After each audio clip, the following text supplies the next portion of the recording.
اور مرادیں لے کے جاتے ہیں، سوالی بن کے آتے ہیں، مرادیں لے کے جاتے ہیں۔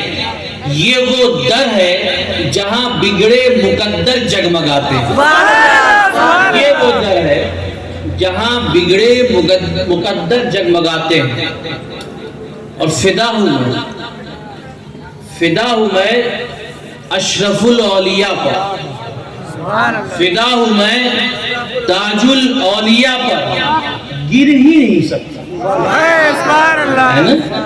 فدا ہوں میں تاج الاولیاء پر، گر ہی نہیں سکتا، وہ بڑھ کر تھام لیتے ہیں قدم جب ڈگمگاتے ہیں، بڑھ کر تھام لیتے ہیں قدم جب ڈگمگاتے ہیں۔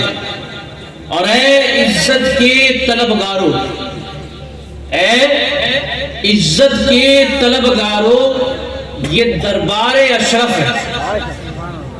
اے عزت کے طلبگاروں، یہ دربار اشرف ہے، یہاں شہنشاہ زماں بھی جھاڑو لگاتے ہیں، یہاں شہنشاہ زماں بھی جھاڑو لگاتے ہیں۔ اور یہ ایک شعر ہے، یہ شعر میں اکثر اپنی بات کو شروع کرنے سے پہلے کہتا ہوں، اور اس شعر کے اوپر جیسے آپ کا ری ایکشن ہوگا ویسے ہی میں اپنی باتوں کو آگے بڑھاؤں گا۔ اور جو بھی عاشق ہوگا وہ یہ شعر سننے کے بعد چپ نہیں ہوگا، ہے نا؟ کہ پہلے میں مشکلوں میں تھا، پہلے میں مشکلوں میں تھا، اب مشکلوں میں،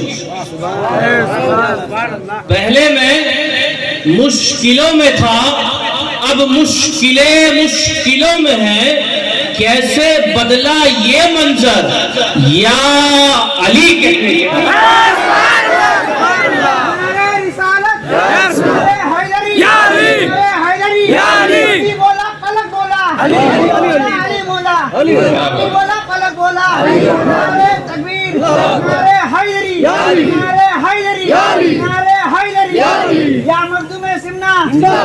ماشاءاللہ۔ پہلے وہ مشکلوں میں تھا، اب مشکلوں میں ہے، کیسے بدلا یہ منظر یا علی کہنے کے بعد۔ ہم سب کون ہیں؟ ہم سب اہل سنت والجماعت ہیں، اور ہر سنی علی والا ہے۔ ارے ہم علی والے ہیں، خدا کی قسم بڑے نصیب والے ہیں، خدا کی قسم بڑے نصیب والے۔ بہرحال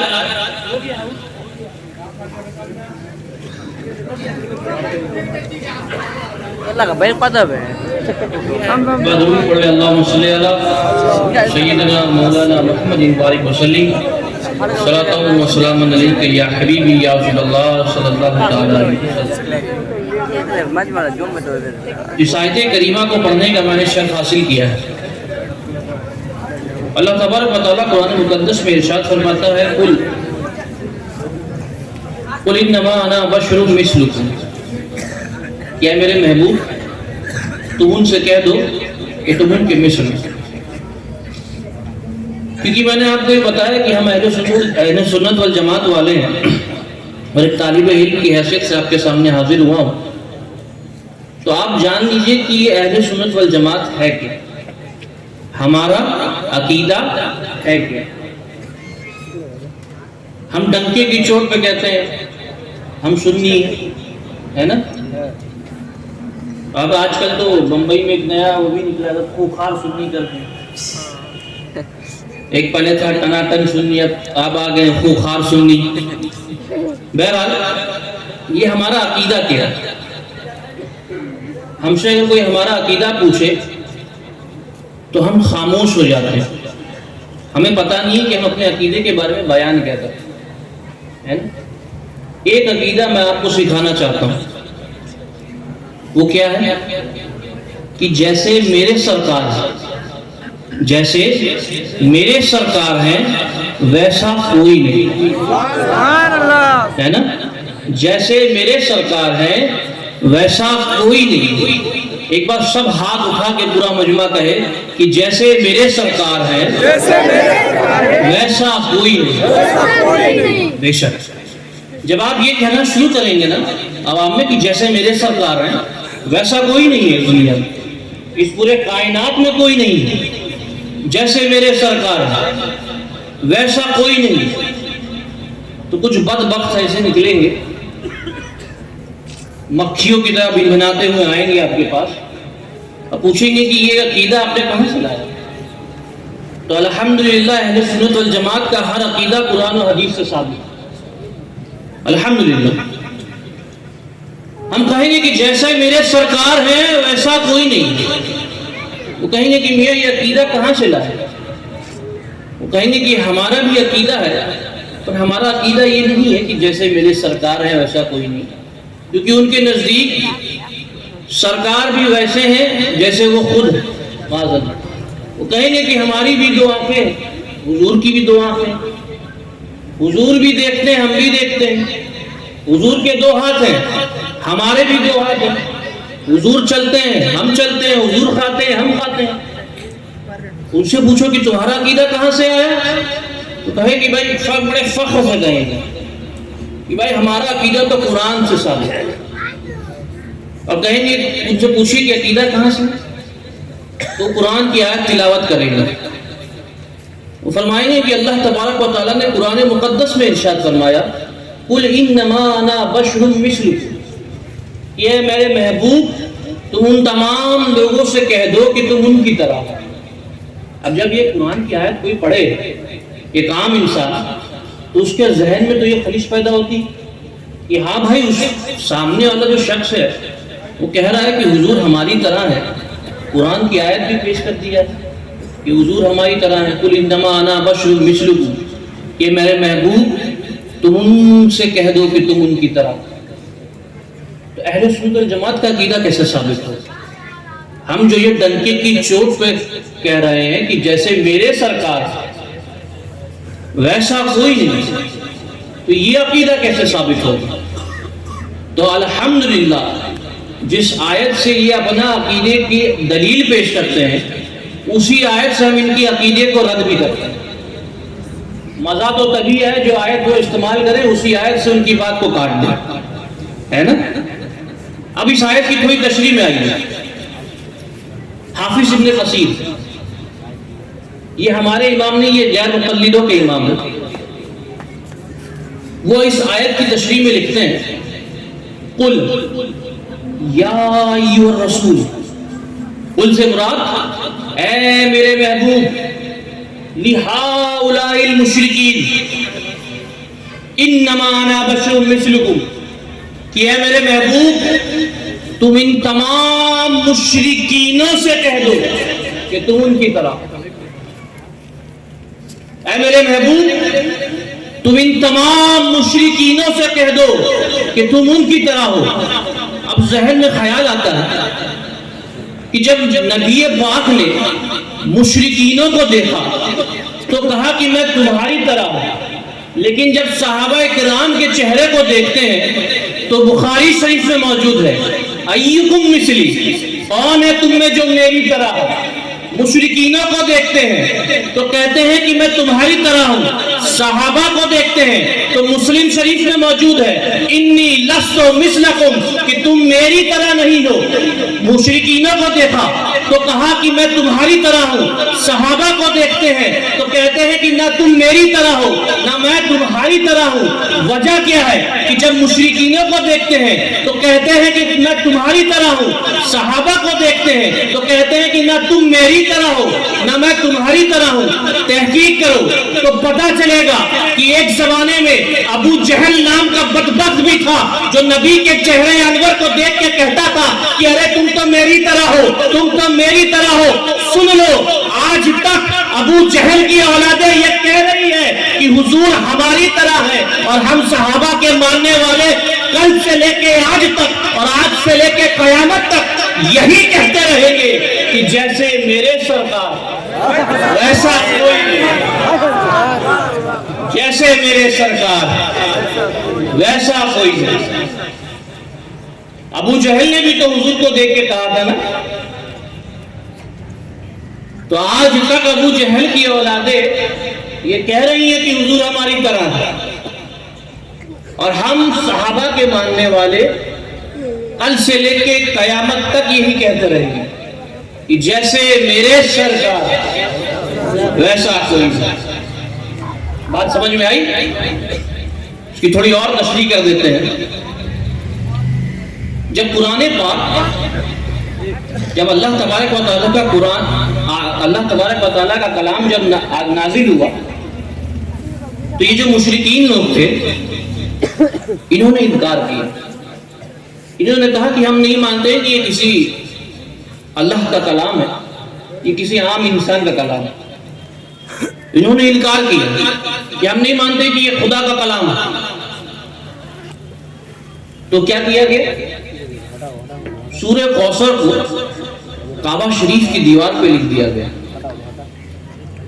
اور ان مشرکینوں سے کہا گیا کہ اے مشرکینوں، اگر تم کہتے ہو یہ کسی عام انسان کا کلام ہے تو اس آیت کے مثل کوئی دوسری آیت لا کر دکھاؤ. چیلنج کر دیا گیا کہ اس آیت کے مثل کوئی دوسری آیت لا کر دکھاؤ. تمام ادیب، تمام اہل زبان، تمام شاعر رات و دن ایک کر دیا، لیکن اس آیت کے مقابل کوئی آیت لا نہ سکتا. جب وہ تھک کے ہار گئے، تھک کے چور ہو گئے، تب آخر کار انہوں نے مان لیا کہ ہاں یہ اللہ کا کلام ہے.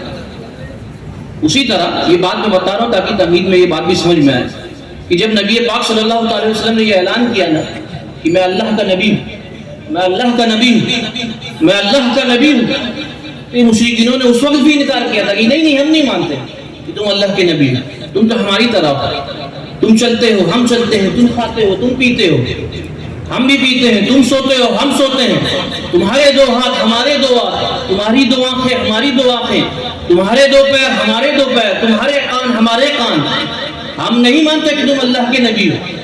تب اللہ نے ارشاد فرمایا قل یا ایھا النبی لہؤلاء المشرکین انما انا بشر مثلکم، کہ میرے محبوب تم ان تمام مشرکینوں سے کہہ دو کہ تم ان کی طرح ہو، لیکن یوحا الیہ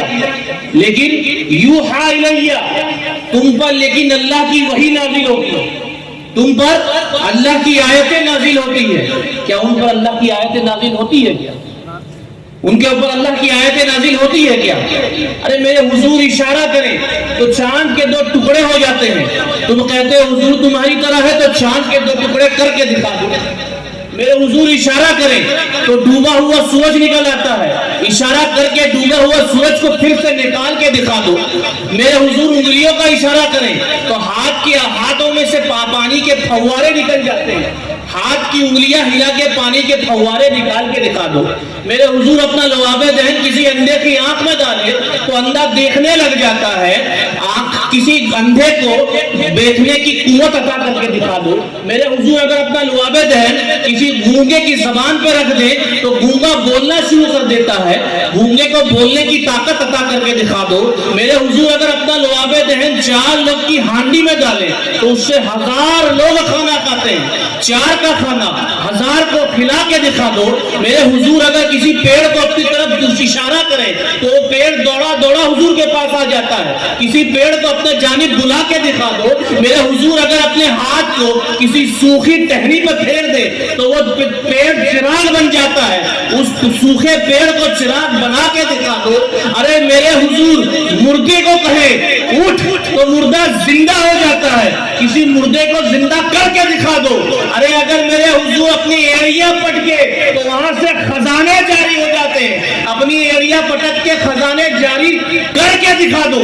اگر ایسا کر سکتے ہو تو کہو کہ حضور ہماری طرح ہے، ورنہ مان لو کہ جیسے میرے سرکار ہے ویسا کوئی نہیں. میں یہ بات گدے کی چوٹ پہ کہتا ہوں کہ اللہ کی تمام مخلوقوں کو جمع کر دو، اللہ کی تمام مخلوقوں کو جمع کر دو، لیکن کوئی بھی میرے مصطفیٰ کی پاؤں کی ایڑی کے برابر نہیں ہو سکتا. کیونکہ جیسے میرے سرکار، جیسے میرے سرکار ویسا کوئی نہیں. پوری کائنات کی تمام مخلوقوں کو جمع کرتا, پوری کائنات, لیکن کوئی بھی میرے مصطفیٰ کے پاؤں کی ایڑی سے نکلنے والی دھول کے برابر بھی نہیں ہے. کہتے ہیں کہ حضور ہماری طرح ہے. اب اگر کہیں تو کہنا چاند کے ٹکڑے کر کے دکھاؤ. کہتے ہیں حضور ہماری طرح ہے. سوکھا پیڑ کی ٹہنی لا کے دے دینا, بولے اس کو چراغ بنا کے دکھا دو. ایڑی پٹکو, خزانہ نکال کے دکھا دو. انگلیاں ہلاؤ, پانی کے جھرنے نکال کے دکھا دو. اگر ایسا کر سکتے ہو تو کہو کہ حضور ہماری طرح, ورنہ بھاگ جاؤ یا مان لو کہ جیسے میرے سرکار ویسا کوئی. بہرحال بات کو تھوڑا اور آگے بڑھائیں. ہم سب کے گھر میں ایک بہت ہی پیاری سی کتاب ہے جس کا نام ہے قرآن شریف, جو بڑے افسوس کے ساتھ مجھے کہنا پڑتا ہے کہ ہمارے گھروں میں کنارے کی طرف پڑی رہتی ہے, اس پہ دھول پڑ گیا ہے نا.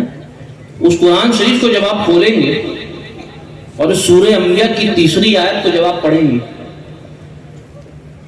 پڑھیے گا گھر جا کے, اس کا ترجمہ پڑھیے گا, تو جب آپ سورہ انبیاء کی آیت نمبر 3 کو پڑھیں گے تو اس میں آپ کو پتا چلے گا کہ اللہ تبارک و تعالیٰ نے ان مشرکینوں کا عقیدہ بیان کیا ہے. ان مشرکینوں کا عقیدہ کیا ہے کہ جب یہ اپنی جماعت میں, اپنی محفل میں ایک ساتھ بیٹھتے ہیں, جب اپنے آس پاس کے لوگ اپنے ساتھیوں کے ساتھ بیٹھتے ہیں تو یہ کانا پھوسی کرتے ہیں. کانا پھوسی کیا؟ ایک دوسرے کے کان میں چیمیں گوئی, وسپر کرنا ہے نا, غیبت کرتے ہیں. کیا کہتے ہیں کہ حضور ہماری طرح. اب پڑھیے, اس میں درج ہوگا, آیت کا ترجمے میں یہ ہے کہ حضور ہماری طرح. اپنی محفل میں جب مشرکین بیٹھتے ہیں تو یہی بات کرتے ہیں, کانا پھوسی کرتے ہیں کہ حضور ہماری طرح ہے, حضور ہماری طرح ہے. لیکن جب آپ سورہ بقرہ کی آیت نمبر 173 کو 173 کو کھولیں گے, ٹھیک ہے, تو اس میں آپ کو مسلمانوں کا عقیدہ بھی پتا چلے گا, اہل سنت والجماعت کا بھی عقیدہ پتا چلے گا. اور وہ عقیدہ کیا ہے کہ مسلمانوں کا عقیدہ وہی ہے جو صحابہ کا عقیدہ ہے. جو عقیدہ صحابہ کا ہے وہی عقیدہ مسلمانوں کا. اور مشرکینوں کا عقیدہ کیا ہے کہ حضور ہماری طرح, حضور ہماری طرح, حضور ہماری طرح ہے. تو سنو, جب یہ بات پھیلنے لگی نا اس زمانے میں, جب مشرکین نے ڈنکے کی چوٹ پہ اعلان کرنا شروع کیا, ہم نہیں مانتے حضور ہماری طرح ہے, حضور ہماری طرح ہے, ہم نہیں مانتے کہ مصطفیٰ اللہ کے نبی ہے, حضور ہماری طرح ہے, تو یہ بات میرے جد امجد مولا علی مشکل کشا تک پہنچتی ہے. آپ جلال میں آتے ہیں, مشرکینوں کے خیمے میں جا کے ان کو للکاتے ہیں اور کہتے ہیں کہ اے مشرکینوں سنو, لمرا قبلہ ولا بعدہ مثلہ یا رسول اللہ. مشرکینوں, تم کہتے ہو کہ حضور تمہاری طرح ہے, ارے سن لو, آج تک آمینہ کے لال جیسا کسی کا لال آیا نہیں ہے, اور کل قیامت تک فاطمہ کے بابا جیسا کسی کا بابا آ نہیں سکتا. گویا میرے جد امجد بھی اس زمانے میں یہی کہہ رہے تھے کہ مشرکینوں سن لو, جیسے میرے سرکار ایسا کوئی نہیں, جیسے میرے سرکار ویسا کوئی نہیں. تو ہم مسلمانوں کا عقیدہ وہی ہے جو صحابہ کا عقیدہ ہے. جب یہ بات پھیلنے لگی کہ حضور ہماری طرح ہے, حضور ہماری طرح ہے, حضور ہماری طرح ہے, تو نبی پاک صلی اللہ علیہ وسلم نے حضرت حسان بن ثابت سے کہا کہ حسان جاؤ جاؤ مشرکینوں کا جا کے جواب دو, وہ مشرکین جو کہہ رہے ہیں کہ حضور ہماری طرح ہے. اب لوگ جو ہیں وہ اس حدیث پاک کو نعت کی طرح پڑھتے ہیں, اور بالکل پڑھنا بھی چاہیے, میں اس سے انکار نہیں کرتا ہوں, لیکن یہ میرا تخیل ہے کہ جب حضور پاک صلی اللہ علیہ وسلم نے حضرت حسان بن ثابت سے کہا ہوگا کہ حسان جاؤ جاؤ جا کے ان مشرکینوں کو جواب دو. تو حضرت حسان بن ثابت نے مسکرا کر نعت پاک نہیں پڑھا ہوگا. حضرت حسان بن ثابت جب مشرکینوں کے درمیان گئے ہوں گے تو آپ نے مسکرا کر مشرکینوں کو جواب نہیں دیا ہوگا، بلکہ اپنی سینے غصے میں اوپر چڑھائی ہوگی، مشرکینوں کو للکارا ہوگا اور کہا ہوگا اے مشرکینوں سنو، وَأَحْسَنُ مِنْكَ لَمْ تَرَ قَطُّ عَيْنٍ، کہ آج تک مصطفیٰ جیسا حسین و جمیل کسی آنکھوں نے آج تک دیکھا ہی نہیں ہے. وَأَجْمَلُ مِنْكَ لَمْ تَلِدِ النِّسَاء، آج تک مصطفیٰ جیسا حسین و جمیل کسی ماں نے جنا ہی نہیں ہے. خُلِقْتَ مُبَرَّأً مِنْ كُلِّ عَيْبٍ، اللہ نے مصطفیٰ کو ہر عیب سے پاک کیا ہے. کَأَنَّا قَدْ خُلِقْتَ كَمَا تَشَاءُ، اللہ نے تمام انسانوں کو، اللہ نے تمام مخلوقوں کو اپنی اچھا کی طرح بنایا ہے. لیکن جب اللہ نے مصطفیٰ کو بنایا تو مصطفیٰ کو مصطفیٰ کی مرضی سے بنایا. مصطفیٰ کو مصطفیٰ کی مرضی سے بنایا. تو اس دنیا میں کل سے لے کے آج تک اور آج سے لے کے تا قیامت تک کوئی بھی میرے مصطفیٰ جیسا نہیں ہے، کیونکہ جیسے میرے سرکار ہے ویسا کوئی نہیں. بہرحال یہ ایک مختصر سی بات تھی جو میں نے آپ کے سامنے رکھی. اس عقیدے کو اپنے دل میں بسا لیں، انشاءاللہ پھر کبھی موقع ملے گا تو آگے کی باتیں بھی عرض کی جائے گی. لیکن میری گزارش ہے آپ سے جانے سے پہلے کہ صرف دنیا کی طرف رغبت حاصل مت کریں، اپنے دین کی طرف بھی تھوڑا سا لوٹیں، ہے نا. اپنے عقیدے کو جانیں، اور بہت ضروری ہے کہ اپنا عقیدہ اس امام سے سیکھیں جو آپ کے عقیدے کا ہو. یہ نہیں کہ کوئی بھی آ جائے آپ کے علاقے میں دھاڑی ٹوپی والا، تھوڑی بہت انگریزی بول دے تو سمجھ لیں کہ بہت بڑا عالم ہے، اسی سے اپنا عقیدہ پوچھ لیتا ہے. نہیں، کیونکہ جو عقیدہ غوث اعظم کا تھا وہی عقیدہ خواجہ غریب نواز کا تھا، اور جو عقیدہ خواجہ غریب نواز کا تھا وہی اخی پاک کا تھا، انہی کا علاؤلق پنڈوی کا تھا، مخدوم اشرف جہانگیر سمنانی کا تھا. اور اسی طرح حضور اشرف الاولیاء کا بھی وہی عقیدہ تھا، اسی طرح حضور تاج الاولیاء کا بھی وہی عقیدہ تھا، ہے نا. اور کسی بھی اولیاء اللہ کے عقیدے میں کوئی اعتراض ہی نہیں. کوئی اولیاء اللہ کسی دوسرے اولیاء اللہ کے اوپر کوئی اعتراض نہیں کیا ہے. کبھی بھی کسی اولیاء اللہ نے، کسی بھی اللہ کے ولی نے کسی دوسرے اللہ کے ولی کے عقیدے پر کوئی اعتراض نہیں کیا. تو اس سے بھی یہ بات ثابت ہوتی ہے کہ اللہ کے ولی جو ہے ان کا جو عقیدہ ہے وہی ہمارا بھی عقیدہ ہونا چاہیے، ہے نا. کیونکہ اللہ تبارک و تعالیٰ قرآن مقدس میں ارشاد فرماتا ہے ذالک الکتاب لا ریب فیہ ھدی للمتقین، کہ یہ وہ کتاب ہے، یعنی کہ اللہ کا کلام قرآن پاک یہ وہ کتاب ہے جس میں کوئی شک نہیں، اور اس کتاب سے ہدایت حاصل کرتے ہیں اللہ کے متقین ہوئے. اور امام نصفی فرماتے ہیں کہ متقی سے مراد اولیاء اللہ، تو اولیاء اللہ قرآن پڑھ کے ہدایت حاصل کرتے ہیں، ہے نا. تو بہت ضروری ہے کہ ہم اپنے عقیدے کو درست کریں اور آنے والی نسلوں کو ہم بچا سکیں. اور جانے سے پہلے ایک بار ضرور آپ تمام لوگوں سے گزارش ہے کہ جب آپ کو موقع ملے تو ضرور اپنی دعاؤں میں ترکی اور سیریا کے لوگوں کے لیے دعا کریں تاکہ اللہ تبارک و تعالیٰ ان کے اوپر آئی ہوئی اس پریشانیوں کو دور فرمائے اور ان تمام لوگوں کو صبر جمیل عطا فرمائے. میں اپنی باتوں کو انہی کچھ کلمات کے ساتھ مکمل کرتا ہوں. اگر میرے کہنے میں کسی طریقے سے بھی کوئی لغزش ہوئی ہے تو میں اس سے توبہ کرتا ہوں. استغفر اللہ ربی من کل ذنب واتوب الیہ، وآخر دعوانا الحمد للہ رب العالمین. السلام علیکم.